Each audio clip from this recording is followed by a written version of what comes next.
మాట్లాడుతున్నాయి. ఇప్పుడు ఉల్లిపాయలు వేసుకోవాలి. ఇందులోనికి పచ్చిమిర్చి కూడా వేసుకొని వేయించుకోవాలి.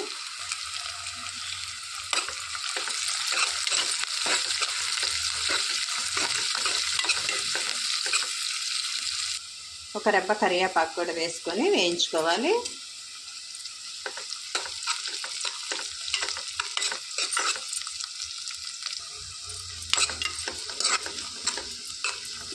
కలర్ వచ్చే వరకు వేయించుకోవాలి.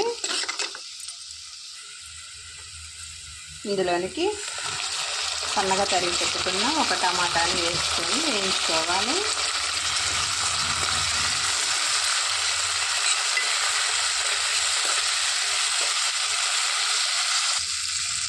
ఇందులోనికి గోరుచిక్కుడుకాయలు వేసేసుకొని వేయించుకోవాలి.